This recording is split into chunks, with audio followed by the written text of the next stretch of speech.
गाजियाबाद में बीजेपी को अपना भविष्य गर्त में लगा तो दमड़ी का दाव चल दिया, लेकिन मौके पर ही पकड़े गए।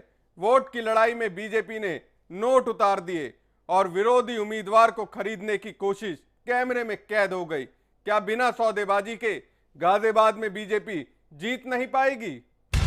गाजियाबाद में सौदे की सियासत। ये सब चीज मीडिया में वायरल करो। जितनी मेरी बुद्धि है भाई साहब, सुनो मेरी बात। जितनी मेरी बुद्धि है, ये बुद्धि वालों को सिखाना है मुझे। आप जैसे लोगों ने देश का नाश किया है। करोड़ों में कुर्सी खरीदेगी बीजेपी। 3 लाख वोट है, 4 लाख वोट लाइन पर से केस आओ बाहर खड़े चौराहे खड़े होंगे, घर में नहीं करेंगे। जीत के लिए बीजेपी का जुगाड़ तंत्र। मैंने मंच के लिए नहीं बोला इनसे। मैंने कहा जी अगर आप उसे समझे तो जी स्वाभिमान की लड़ाई लड़ रहे हो आपने स्वाभिमान की लड़ाई लड़ी है। गाजियाबाद सीट पर ऑफर गेम। आपको साथ देना चाहिए ना, आपके एजेंसी नाम आपके साथ में उनके आप कहां साथ हो? तुम बीजेपी में जाने कह रहे हो। पैसे लेकर पर्चा वापस लो।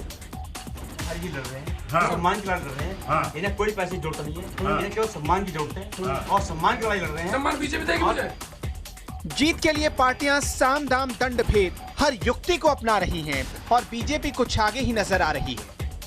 गाजियाबाद में बीजेपी की खस्ता हालत इसलिए भी जाहिर हो रही है कि जीत के लिए बीजेपी उम्मीदवार विरोधी उम्मीदवार को ऑफर दे रहा है। इसी प्रकार का एक वीडियो सामने आया है जिसमें बीजेपी उम्मीदवार अतुल गर्ग के कहने पर एक व्यक्ति रालोद उम्मीदवार सुल्तान सिंह खारी को करोड़ों का ऑफर दे रहा है। मेरी बुद्धि है भाई साहब, सुनो मेरी बात। जितनी मेरी बुद्धि है, ये बुद्धि वालों को सिखाना है मुझे। आप जैसे लोगों ने देश का नाश किया है। छोटा नहीं हूँ। ऐसे लोग के 2-4 आदमी है ना, उनको बैठा करके वहाँ कर दिया, बस अभी करा था सब। मेरे बारे में ज्ञान नहीं है लोगों को भी। इतना बड़ा लाइन पार है, 3 लाख वोट है, 4 लाख वोट लाइन पर से केस आओ बाहर खड़े चौराहे खड़े होंगे, घर में नहीं करेंगे। अतुल गर्ग को बुलाओ यहाँ। गर्ग साहब यहाँ बुलाओ अतुल गर्ग को। हाँ यही आएंगे जी, यही आएगा जब जाओगे। बिल्कुल अभी घर से यहाँ बुलाओ सबको। बैठो आप, अभी बोलो बैठो यहीं, बुलाओ सबको। बदले में उम्मीदवारी वापस लेने की भी मांग कर रहा है, साथ ही बीजेपी उम्मीदवार के समर्थन में आने की बात कर रहा है। वीडियो में रालोद उम्मीदवार नाराजगी जाहिर करते हुए नजर आ रहा है। वैसे हम भागा दौड़ी कर रहे हैं, फालतू में कर रहे हैं। मेरी बेचारी बेटी बेचारी देखो बीमार है, उठ के सुबह सुबह भग रही है सब। मंडल मेरे लिए वोट मांग रहा है। मेरे लिए बुजुर्ग देखो बुढ़े हैं, वो बुढ़े बैठे जिनको बीमार है वो उठ के भग रहे हैं। सिर्फ अपने क्षेत्र के लिए भग रहे हैं, वो काम के लिए भग रहे हैं। वो किसी मेरे लिए मुझे पैसे भी दे रहे, चुनाव लड़ा रहे। मैं गरीब हूँ लोगों को, मैं रमेश चंद्र तोमर नहीं हूँ, नहीं हूँ, नहीं।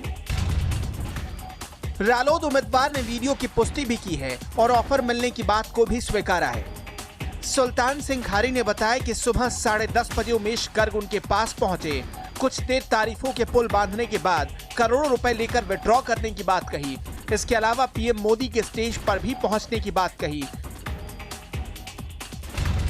भैया घर में भी अभी घर पे है तो बाद में आए, बात मैंने आपसे मैंने मंच के लिए नहीं बोला इनसे। मैंने कहा जी अगर आप उसे समझे तो जी स्वाभिमान की लड़ाई लड़ रहे हो आपने स्वाभिमान की लड़ाई लड़ी है, सम्मान की लड़ाई लड़ रहे हो आप। जब चुनाव लड़ रहे हैं तो वो चीज समझेंगे। इस पर जब विरोध जताया गया और पुलिस में शिकायत करने की बात कही गई तो माफी मांग ली। कुछ समर्थकों ने इसका वीडियो बना लिया।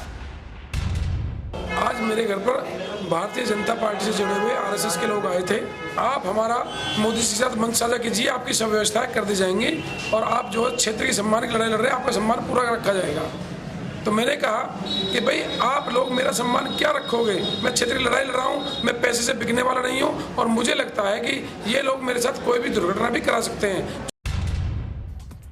ऐसे में सवाल उठता है कि क्या बिना सौदेबाजी के गाजियाबाद में जीतना बीजेपी के लिए मुश्किल है?